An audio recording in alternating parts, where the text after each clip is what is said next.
Draft season is officially here. The Super Bowl has been and gone. We have our champions, but that means the best time of year has come back around. It is time to get prepared for the 2025 NFL Draft. And what better way to kick off draft season than by going over my top 10 players in this year's draft class? This is still subject to change. These players will move around. It is still early days. But let's just get into it. And we're kicking this off with Malachi Starks, the safety from Georgia, as my 10th ranked prospect. I absolutely love Malachi Starks, but I am aware that some people aren't quite as high on him as I am, but I'm going to stay true to myself here, guys. I'm going to stick to my guns. I think Malachi Starks is a top 10 player in this draft class.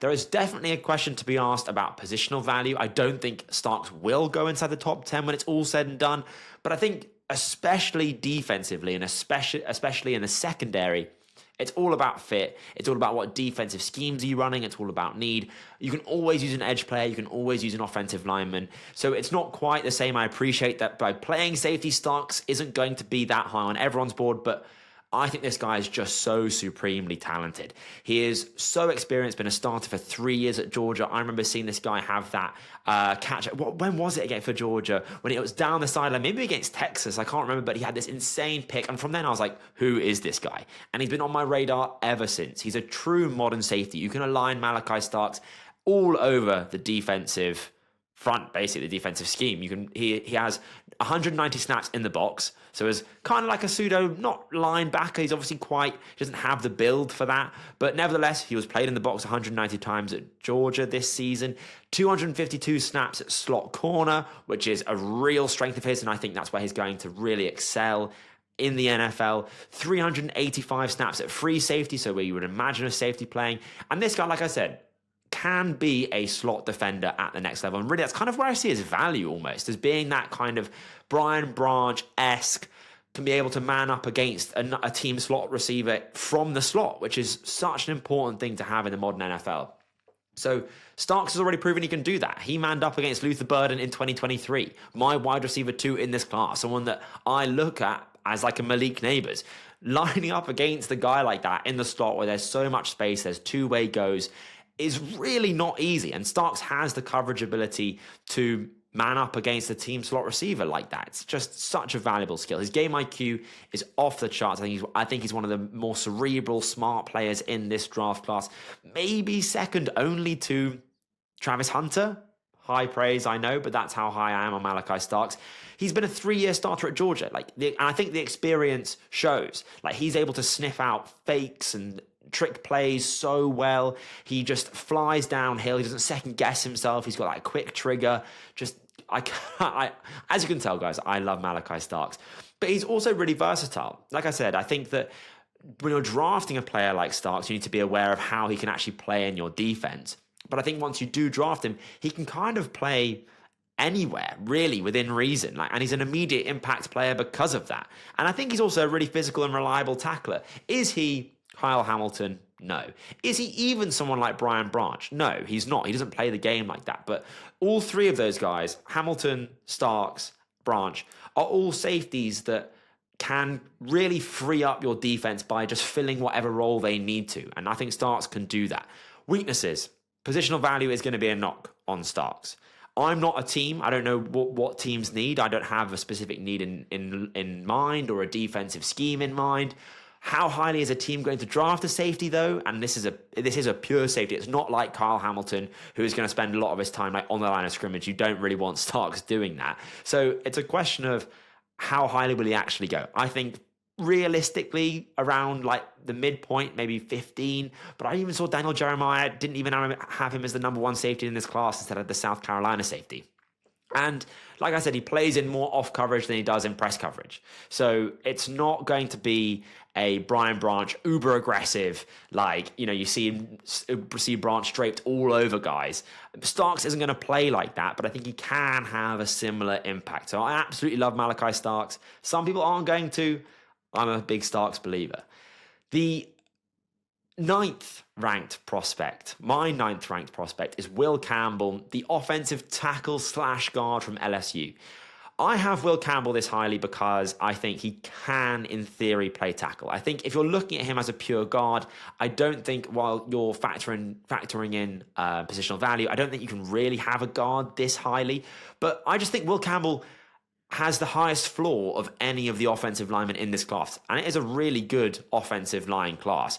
He has been a rock solid offensive tackle for the last 3 years. Last year, in 2023, he was, I would argue, one of the best, maybe behind Joe Alt, maybe one of the best offensive linemen in the country. He didn't allow a sack last year, has allowed 2 in 2 years.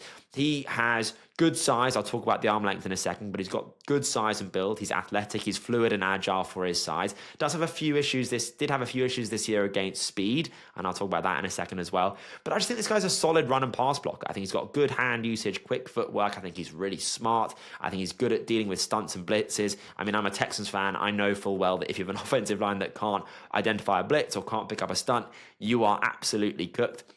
And this guy was often left on an island in the LSU offense against the best pass rushers in the country. And I think he's pro ready. Is his ceiling as high as it would have been if he were declared last year, which obviously he couldn't do and didn't do? But I think this year, his weakness is that he has taken a bit of a step back. I think he plays a bit too high. I think there's questions about his arm length, only 32 and 7/8 inch arms. I think maybe arm length is a little bit overrated for offensive linemen, but look, we saw against the Eagles in the Chiefs game, the Chiefs offensive linemen had shorter arms relative to the Eagles defensive linemen, and they were struggling as a result. So it is obviously an issue, and that is why people kind of like Campbell at guard. And like I said, he did take a step back this year, 18 pressures and 2 sacks, only the 15th best pressure rate at 3.44%. The bottom line for me, though, with Will Campbell is I think this is a really safe prospect. If I'm the Bears at 11, I believe it is where they're picking, I would happily take Will Campbell. I think the way I see it is you're going to get a potentially good tackle or at least a great guard. So yeah, there's a question about positional value there, definitely, if he is a pure guard.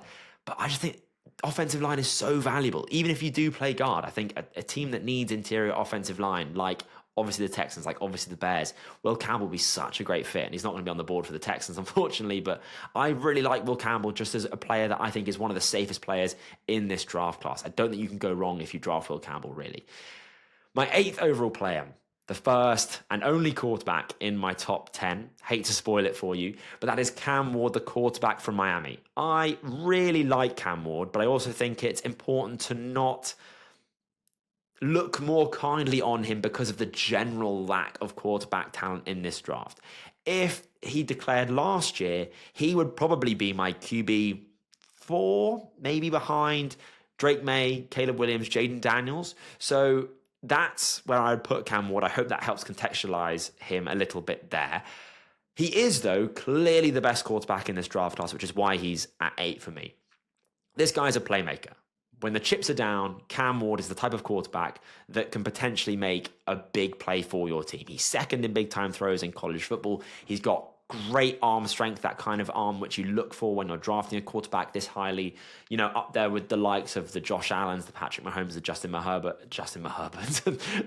Herbert. Not quite as good as Justin Herbert, but definitely would be in the upper echelon in terms of arm strength. And as a result, he can make every throw in the book. He can threaten every blade of grass, which is so important. Like, if he's rolling to his right, and occasionally he does put the ball in harm's way, and I'll talk about that, but he can, in theory, throw not against his body. I don't think anyone would advise that. But he can make a throw like that, like on the run, rolling to his left, rolling to his right. Like, he can kind of spin his body and make a play and has the arm strength to do that. And he has this really unique play style. He's incredibly calm and poised in the pocket. It's almost like his controller's disconnected in Madden, I would say. Like, it's almost a little bit Caleb Williams-y, a little bit Aaron Rodgers-y, I would say. Just that it just looks like the game is moving so slowly for him when he stood there, like so calm, so relaxed. And what I love about Cam Ward, which kind of goes under the radar with him a little bit, I think, is that he can snap from being a quarterback to a scrambler in a heartbeat. Like his eyes are up, he's got the ball, he's ready to throw, and he'll just drop his eyes and start running. And I've even seen him drop his eyes and start running, and then survey the field, and quickly snap back into being a quarterback and just get the ball out. Like he can go from quarterback to scrambler and back again in just the blink of an eye. And it means that defenses, when they see a quarterback start to run, they come downhill to make the tackle, and it weirdly frees up the passing opportunity behind them. And I saw that on Cam Ward's tape, and I really, really like it.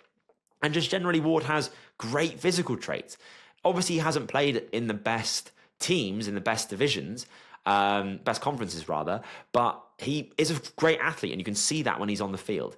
Weaknesses, though, for Cam Ward, I think with every playmaker style quarterback, the strength is also the weakness. Yes, he can make big time throws, but he can also put the ball at harm's way as a result. This big game hunting play style comes with the risk of turnovers.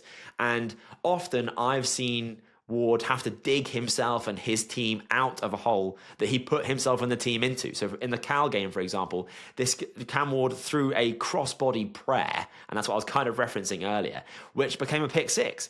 Put Miami behind it. Ward played a fantastic game to put Miami back in that game and eventually win it. But the reason why he had to do that is because he turned the ball over. He made a awful decision through a turnover-worthy ball and got punished because of it. And you kind of need to. It's a bit like Josh Allen a few years ago, not the current MVP version of Josh Allen. I'm not going to give that lofty comparison. But it's that question of, if you try and rein Cam Ward in, do you then also lose the massive advantage that he brings with those big play abilities? Like, it's not as easy as just saying, hey, Cam, keep pushing the ball down the field into tight windows, keep making those amazing plays, but also don't turn the ball over. Like, those throws are inherently more risky, and they come with the risk of turnovers. But I think it's important for Ward to just turn it down ever so slightly, because I think really when the ball is actually turned over, those throws are just completely unadvised. They're not just risky, they're bad decisions. So that's really important to consider when you're evaluating Cam Ward. He had 5 turnover-worthy plays in the last 3 games. He definitely has that, he can win you the game, he can lose you the game kind of play style. And there is a question about his competition level. Coming from an FCS school, Incarnate Word, going to Washington State in the Pac-12, then Miami in the ACC. He's not played in the SEC or in the Big Ten. So there is that question about competition level, but overall, I think Cam Ward is the clear-cut QB1. And I'm talking like so clear of Shedeur Sanders for me. And he's the only quarterback that I would consider taking inside the top 10. And Cam Ward is a quarterback that I think you can win because of, not just with those physical traits. My 7th ranked player is Tyler Warren, the Penn State tight end. I absolutely love Tyler Warren. He is, for me, only just behind Brock Bowers as a prospect. Now, I realize that's controversial, and I say that knowing full well that Bowers is immediately one of the best receiving tight ends in the league. I mean, he broke the rookie receiving record as a tight end. But Warren, I think, plays the game in a different way. Brock Bowers is really a pseudo power slot, right? He's listed as a tight end. He will play tight end every now and then, but really he is just a receiver, essentially a big receiver. His receiving ability is so much better, and that's why I would have Bowers over Warren as a prospect. But for me, what I love about Tyler Warren is that he is a traditional tight end. I would compare Tyler Warren to George Kittle, like as a do-it-all wide tight end. Tyler Warren is 6'6", 255 pounds. This guy can hold his own as a blocker. I said last year you wouldn't really get Bowers to try and dig out a defensive lineman or an edge player because he doesn't have the physique to do that. Tyler Warren can do that with his physique, and that's what makes a tight end so valuable in the NFL is, are you actually a threat in the run game? Because that's how you get the mismatches. That's when teams kind of can't afford to not have a linebacker on you, because if it's a safety, that safety's getting walked out of the screen. But if it's a linebacker, that means then, well, if it's a passing play, you've got the speed on them. So that's how you really create mismatches, and that's how the best tight ends are the best tight ends, because they are a threat in the run game, and Tyler Warren is exactly that. And he's so versatile, exactly like Brock Bowers is. 69 snaps out wide, literally as a wide receiver, like by the sideline. 62 snaps in the backfield as a running back. 338 snaps in line, so as a traditional tight end, 228 snaps in the slot as a slot receiver, and 33 snaps at quarterback. This guy's played genuinely every position along the offense, and he's great at all of them. He's dynamic with the ball in his hands, 16 missed tackles forced as a receiver, 7 more missed tackles forced as a rusher. Like I said, this guy's 6'6", 255 pounds. He shouldn't really have as much wiggle as he does and shouldn't really be as good with the ball in his hands as he is. And he's got such strong hands in contested catch situations. That size, that build comes up in those 50-50 balls. 73.3% contested catch rate this year. That is insane. That's so high. Like a good contested catch rate for a big wide receiver would be like kind of like 60%. To have 73 is unbelievable. Now, Warren isn't without his weaknesses, despite me loving him as a prospect. Drops have historically been an issue for him. 16.7% drop rate in 2022, 15% drop rate in 2023. That has gone down to 2.2% in 2024, but drops are very volatile. I don't like 2.2 is eerily low, I'll say, for Tyler Warren, who historically has had issues with drop. So that's something to look out for at the next level. His speed is good, but definitely not great. He's not going to burn defenders up the seams like perhaps a other tight end in the class like an Elijah Arroyo might do, as we saw him at the Senior Bowl. And his blocking technique is a little bit hit almost. He's kind of like a very reckless blocker. He'll kind of just like, dip his head a little bit, like lunge into the blocks. That needs refining, but in the NFL, I think it will be refined. And my bottom line for Tyler Warren here, guys, is that, as I said at the beginning, I have him only just below Brock Bowers as a tight end prospect because I know that Tyler Warren will be an immediate impact for whatever team draft him. You can line this guy up all over your offense. An offensive Swiss Army knife is what I compare Tyler Warren to. He's just so good. Any team that needs a receiver, I would consider taking Tyler Warren instead. My 6th ranked prospect is Kelvin Banks Jr., the offensive tackle from Texas. I have Kelvin Banks above Will Campbell purely because I feel a lot more confident about Banks' projection as an offensive tackle. Some people will still have Banks as a guard, which I will come on to, but I feel I would definitely start Banks at tackle 100%, whereas I don't think I necessarily would start Campbell at offensive tackle per se. Kelvin Banks' strengths, though, he is a great pass blocker. I think the best pass blocker in this class, really. He uses his hands and natural leverage so well. He's got a great base, light feet, good footwork, strength, balance, and he's really experienced. 40 games under his belt, allowed 1 sack and only 8 pressures in those games, and he's a great run blocker, combination of power and agility. And let's just put it this way. When the Texas offensive line was getting absolutely dog-walked by Jack Sawyer and the Ohio State defensive line, Kelvin Banks was holding his own. Like, you could really see the difference between Banks and Cameron Williams, the other Texas offensive tackle this year, as an NFL-ready prospect versus NFL potential. Let's be kind to Cameron Williams here. He doesn't need to catch us straight on this list. I think Banks has one of the highest ceilings for the offensive line in this class. So where I feel that Will Campbell has a really high floor, I think Kelvin Banks has the highest ceiling, I would say. Now, he does lack the ideal height. He's 6'4", but he is 320 pounds. So he's shorter. I don't necessarily think that's a bad thing. Like I said, I think that gives him a natural leverage.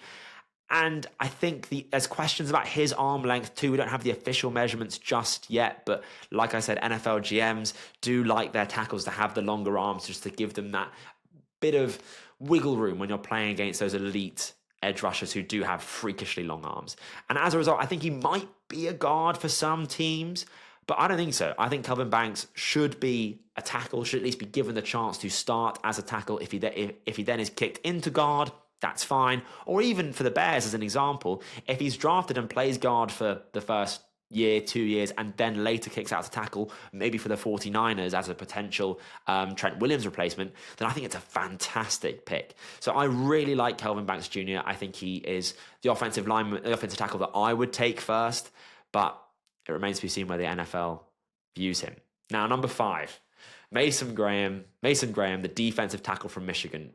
Probably a top 3 favorite player in the class for me. I compare Mason Graham to an XL bully. I don't know if my American audience will know what that is, but it's basically a dog that's banned in the UK because they're too dangerous. And, well, I won't get into too much detail. I don't want to get my video flagged for anything, but I'll put a picture on the screen somewhere so you can kind of visualize what I'm talking about when I compare him to an XL bully. And the reason why I do that is because XL bullies to me, well, it's a bit of a tangent, but XL bullies to me remind me more of like a cow on a leash than a dog. And like Mason Graham is almost like not human at his build. He's 6'3", 320 pounds. 6'3" is 24th percentile height for defensive tackles, so shorter.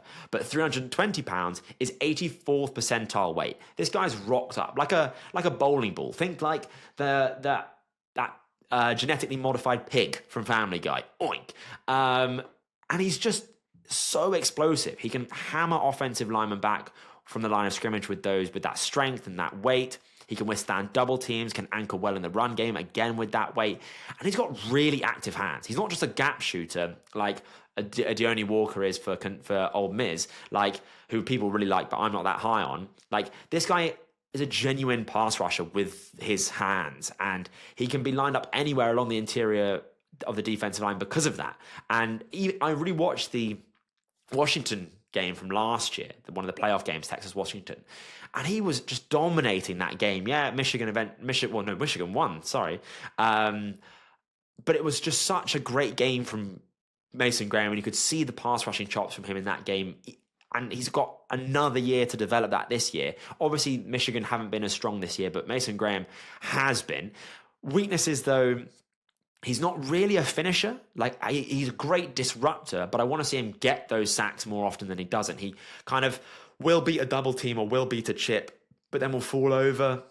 He's not quite a super refined pass rusher just yet. There's definitely flashes there and a great base to build on, but he tries to win with finesse too often. Like, I've seen him try and do a spin move, and finesse moves don't really work for a man his size and weight. Like 6'3", 320 pounds should not be trying a spin move. Let's put it that way. And I've seen him try and do that. I just want him to lean into his explosiveness and his strength more. And his length is good, not great. I think when an offensive lineman has control of his chest, he kind of gets neutralized a little bit. But overall, Mason Graham, I think he's clearly a top 5 player in this class. I would say relative to this draft class, he'd be a blue chip prospect. I think that any team, I can't think of a team that Mason Graham wouldn't make better. Like even the Jets, the Panthers, teams that already have defensive tackles, I would still happily draft Mason Graham because he is that good. Enough said, I think. My 4th ranked player, we really get into it now. So I have Ashton Jeanty, the Boise State running back, at 4th. And I think it's pretty clear why, right? He was, in my mind, this year, the best player in college football from a pure position. Yes, I think Travis Hunter was the more impressive player, and I think I would have personally given Jeanty the vote for Heisman, but I'm not mad that Travis Hunter won. He's obviously a fantastically talented player. But Ashton Jeanty as a pure player, like one position as running back, I think was the best player in college football this year. He had 2,595 rush yards, first in college football. 6.9 yards per attempt, first. 1,970 yards after contact and 151 missed tackles forced. Both of those are first, obviously. Now, Ashton Jeanty's yards after contact, 1,970, would be second in total rush yards in college football. Cam Scatterboo is technically second, but if you just Ashton Jeanty after contact was essentially the second best running back in college football this year. That's how good this guy is. And if you haven't, for whatever reason, watched Ashton Jeanty, then I would describe him as if Alvin Kamara and Bijan Robinson had a baby. Like, his contact balance is so elite. Like, genuinely, I think that when he comes into the league, he will be 1A and 1B with Alvin Kamara. And I mean that in the best way possible. Like, Alvin Kamara is the only player that comes close, even in the NFL, in regards to Ashton Jeanty's contact balance. Like, this guy can get rocked 5 yards laterally, and he just manages to keep his feet under him the whole time and keep running.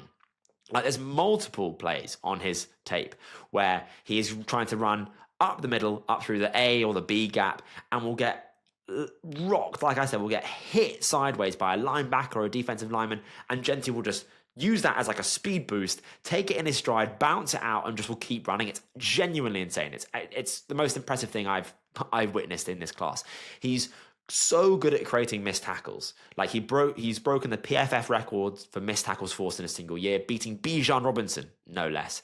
He is so explosive. He can just hit another gear and just keep his speed in his cuts, which only the best running backs in this class can do. Like, he had a minimum of 3 explosive runs per game. That's 10 plus yards per game. Like, this guy is a one-man army, was a one-man army for Boise State this year. He's the reason why they got into the playoffs. And yeah, they eventually lost to Penn State. But like, you know, that's just because of the running back position, which I will talk about in just a second. And the final strength is that he's good as a receiver as well, which is really important in the modern NFL. You want your running back to be able to stay in for those passing downs and be a weapon in the passing game.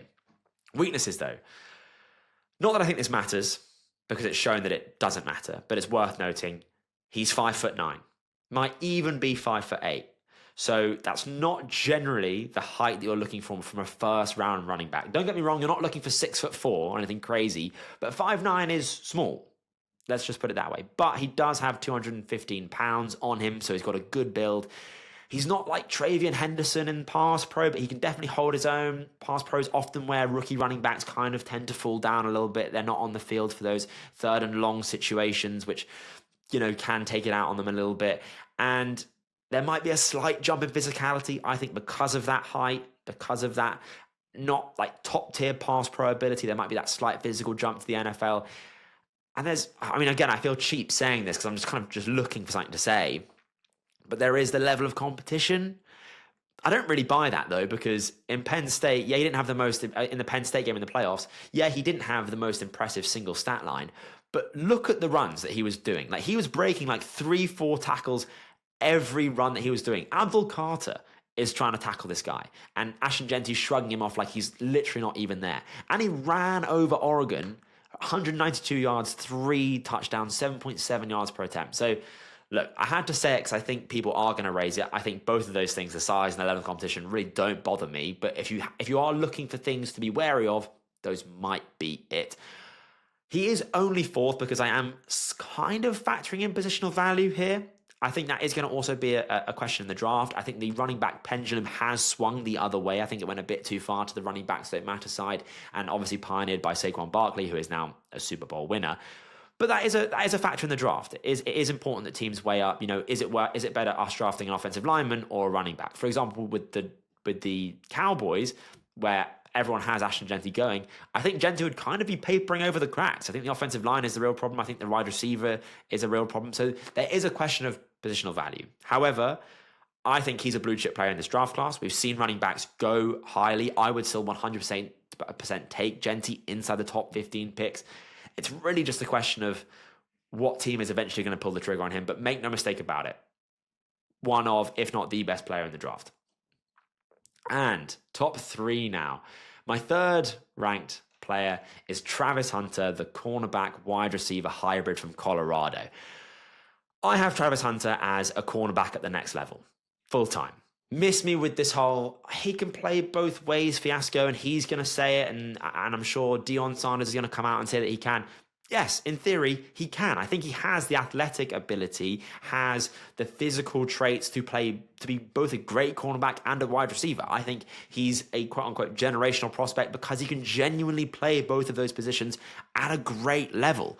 The reason why I have him as a corner at full time, though, is because firstly, if he plays corner full time, he can play some wide receiver. However, the opposite is not true. If this guy's playing wide receiver full time, he's not going to come on the field for 10, 15, however many snaps a game to play cornerback. Like, defensive playbooks in general, but defensive playbooks specifically in the NFL are like Harry Potter thick, and you need all the reps you can get to master that craft. Even someone like Travis Hunter, whose game IQ and instincts and just smartness is just off the charts. But I kind of feel you're getting diminishing returns by having Hunter play both positions, right? Like, how can you expect Hunter to man up against some of the best receivers in the league at cornerback if he's just had a whole series at wide receiver running 15 routes? Like, he's going to be gassed. So Yeah, he can do it. That doesn't mean he should do it, though. For me, I think his skills project best as a cornerback. He's got elite instincts. Like, this guy shines in zone coverage. He's fantastic in man coverage as well, but in zone, he just baits the quarterback into throwing balls that it looks like he's not in the zone, and he'll suddenly drop back into it and pick off the ball. There's even instances against UCLA, for example, where he's picking off a ball in someone else's zone, like he's peeling off his receiver, looking purely at the quarterback's eyes, and just reads the game so well. His game IQ off the charts, genuinely off the charts. I think Travis Hunter's the smartest player in this draft class. Quarterbacks, I think he's the smartest player in this class. He's an elite athlete, obviously has the highest snap count in college football, and is an elite cornerback while also being a great wide receiver. He's sticky in man and zone coverage. Man's improved this year, but honestly, zone. I know it's not as sexy as a man coverage corner, but zone coverage is where Travis Hunter just comes to life. He can play both, don't get me wrong. And as a receiver, because he's a really good receiver, he's got great ball skills, which is elite for a cornerback, because we know those guys can't catch. They're playing cornerback for a reason. As a cornerback, his weakness is that potentially he does struggle against larger wide receivers. Eli Karamanov for Stanford went for 13 receptions, 294 yards, and 3 touchdowns against Colorado. Not all of them were on Travis Hunter, obviously, but enough of them were. And so did Tetairoa McMillan in 2023. He went for 9 receptions, 107 yards, and 1 touchdown, including a very nice one-handed grab, might I add. So maybe against larger receivers, because Travis Hunter is a little bit skinnier. And his long speed isn't great either. So, it is a question of if he gets burnt, does he have that makeup speed at the next level? But, I mean, he is going to eradicate a whole area of the field as a cornerback, which is where, again, I would play him full time. And then what I would do is I would have him come on the field for 10 to 15 snaps a game at wide receiver. So I'm talking about in the red zone. I'm talking 3rd and long, key downs where Hunter's agility and game IQ can just shine as a wide receiver. I would compare him as a wide receiver to a slightly watered down Garrett Wilson. But you see how Garrett Wilson wins with that agility and that suddenness and that just separation ability. Hunter is exactly like that. He is a really nuanced route runner. He can find the DB's blind spot, uses head fakes, tempo changes. It's not just that he's agile. He knows the mental side of the position so well, probably by having to guard against it, right? And again, ball skills are amazing, even for a wide receiver, not just a cornerback. So this guy is such a good player. Like I said, he's kind of like a Jordan Addison, a Garrett Wilson, a lighter wide receiver, but someone that is absolutely worth a 1st round pick and a really high one at that, because he's 2 for 1, essentially. Full-time cornerback, part-time wide receiver, basically 1.5 players. Absolute fantastic value. Travis Hunter, one of the most talented player in this class, is what I would say. Almost there now. Tetairoa McMillan, the wide receiver from Arizona, is my 2nd ranked player. This guy burst onto the scene. Well, I already knew about him because I did summer scouting, but for most people, he burst onto the scene in week 1 of 2024 against... Who was it against? San Diego's? Anyway, had an insane game week 1, 300 yards, something absolutely mental. Since then, it has been a bit of a down year for McMillan, and I'll talk about that in a second, but I love McMillan. He's my 2nd ranked player, as you can clearly see, and that might be higher than other people have him, but I just see this guy being potentially an elite wide receiver at the next level. He's 6'4", 6'5". He's down as 6'5". I think he looks more like 6'4". We'll see when the pro days roll around and the combine. 6'4", let's say 215 pounds. He has, though, fantastic movement skills for a wide receiver his size. He is not, despite his height and build, he's not Mike Evans. He's not a vertical route tree, down the sideline, jump ball specialist. Right, he can do that, 50% contested catch rate over his career. He can go up and get a ball, don't get me wrong. But it's because he's a genuine yards after the catch threat. He is so good with the ball in his hand. So I think giving him those routes which don't tend to lead themselves towards to getting yards after the catch would be a gross misuse of his skills. He has over 1,100 career yards after the catch, which is just slightly behind Malik Neighbors, who, as we well know, is a yards after the catch monster. He has 29 missed tackles forced this year, which is second in the class behind only Luther Burden. If you had McMillan running the Brandon Ayuk, the CD Lamb route tree of in-breaking routes at any level, slants, deep ins, posts, all three levels of the field, it doesn't really matter. Get McMillan running in breakers where he can catch the ball in stride and create after the catch, and you have one of the best weapons in the NFL. I'm not even joking. He played 77% of his snaps out wide this year for Arizona. I would like to see that kind of be more like 60 in the NFL. Not because he can't hold up outside, but if you line this guy up in the slot, he has way more space to get yards after the catch. He can catch an out route and then turn upfield. He can catch an in and go against the linebackers. He's not afraid to go over the middle of the field. He's so good, genuinely. A threat at all three levels of the field, incredibly versatile. Great ball skills. He is attacking the ball all the time, catching away from his chest, and has a massive catch radius. His drop percentage has kind of gone down. It was 2.2%, it's 6.8% now. But if you look at the tape this year for the Arizona offense, Noah Fafita, I don't want to dog on someone who's, doesn't need to be dogged on, but watching McMillan's tape and seeing how many times Noah Fafita, the Arizona quarterback, is rolling out of a clean pocket or isn't seeing McMillan open or is throwing in the ball too late is absolutely infuriating. So I don't put that really on McMillan. I actually put it on really the offensive situation that he was in. Weaknesses, though, while he plays like a 6 foot, 200-pound wide receiver in terms of his yards after the catch and tackle breaking ability, he also kind of plays like a 6 foot, 200-pound receiver when he needs to use that height to essentially box out a DB in the red zone or on a fade. There are times when he kind of struggles with the physicality, especially against press. I think his release package against press needs to be better. I think he needs to be more physical generally, actually. He plays like a 6 foot, 200-pound receiver in the best way, but then also kind of in the worst way when he isn't using that actual height and the actual weight that he has to his advantage, frankly. But I would compare McMillan to Nico Collins, to Drake London, to CD Lamb. Just someone that has a bigger receiver that has fantastic ball skills that shouldn't just be isolated out wide with a vertical route tree. Get this man in the NFL and he's going to absolutely cook if he's used right. And I pray that he does, because I think he's that good. He's my second ranked player for a reason. And finally, my first ranked player in this class at the moment is Abdul Carter, the edge from Penn State. And if you haven't already, guys, make sure you subscribe for more draft content. Make sure you hit the notification.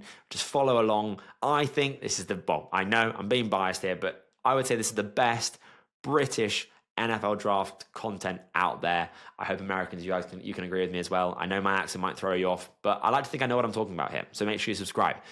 Abdul Carter is my number one ranked player in this draft class because I think he can be even better than Hunter, even better than Genty, even better than McMillan. Could be the best player in this class in 2 to 3 years' time. Is he there now? No.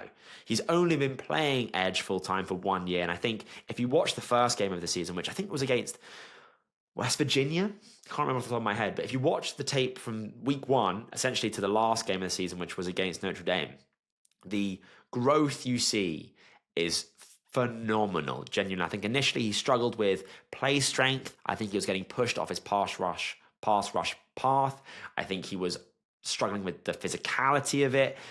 But by the end of the season, that's not the case. This guy is an elite athlete, and that gives him a really high ceiling as a pass rusher. He's got the physical traits to be a double-digit sack guy, an insanely high motor, great with his hands, super quick. And if you want to watch 2 games of Abdul Carter, watch the Maryland game, where he was literally looking like Micah Parsons, who he's going to get compared to a lot. Where's number 11 from Penn State, converted linebacker. But that linebacker history gives him great versatility. He stood in a 2-point stance, so standing upright, not with his hand in the dirt, over the A-gap like Micah Parsons does, because he has been a blitzer. He knows how to use those skills to win from there, but he can also win from the edge. He was just dominating the Maryland offensive line. When they go to bed and have nightmares, it's Abdul Carter in those nightmares. And the second game, Notre Dame. He had 8 pressures and 1 sack with basically one arm. He had an injured shoulder. He was trying his best to basically win Penn State the game single-handedly, literally, with his one arm. He's got really high motor. There's plays where he's coming off the back. The run's going, let's say, Carter's lined up on the right side of the defensive line. The run is going away from him, and he's covering so much ground and is tackling the running back from behind. Like, he's not going to let anything get away from him. He's got an explosive get off. He's super quick off the ball. He can win with speed and explosiveness around the edge, and he's a good pass rusher with room to grow. He had a pass rush win rate this year, so how many times is, not necessarily is he sacking the quarterback, because sometimes the ball's thrown before a defensive lineman can get there. It's just how many times does he beat his man? He has a pass rush win rate of 22.3%, which is 4th in college football this year. So that's a really high number. It's a really, really good number. Weaknesses, I think if you're drafting Abdul Carter, expecting a Myles Garrett, expecting a TJ Watt, expecting a Micah Parsons, and obviously he doesn't play the game in the same way that Myles Garrett does, right? He's not the same build. But I'm just talking about the impact that he could have on the game. If you're drafting him, expecting that day one, and you can just leave him to it, and he's going to automatically become a top edge rusher in the league, I think you're mistaken. And I think that's a really dangerous assumption. I think Carter has that potential to genuinely be up there with the best of the best, but he's not there yet. He needs honing, he needs reps, he needs more experience. And I think you can still see that sometimes with how he's trying to win. He's not a bulletproof prospect, so don't treat him as such. I have him here because I think he can be the best. I don't think he is the best right now. And he needs to continue to develop his pass rushing moves. I think he relies on his speed and athleticism, which isn't really going to necessarily fly at the next level when everyone is more quick and more athletic, or quicker and more athletic, I should say. And I think his run defense needs a bit of work. But for me, Abdul Carter right now is a slightly inferior version of Will Anderson. But I think he has a higher ceiling than Will Anderson currently is. And I as a Texans fan, I love Will Anderson. So I mean that in a good way. And I just think he's, like I said, has the highest ceiling of anyone in this draft class. So that's been my top 10 players. Again, I stress these are subject to change, but let me know what you think about this top 10 in the comments below. Do you think I have Tetero McMillan too high? Is Abdul Carter too high? Am I rating Ashton Jeanty too low? Let me know, good and bad, all in the comments. Again, make sure you subscribe for more draft content, but I'll see you on the next video.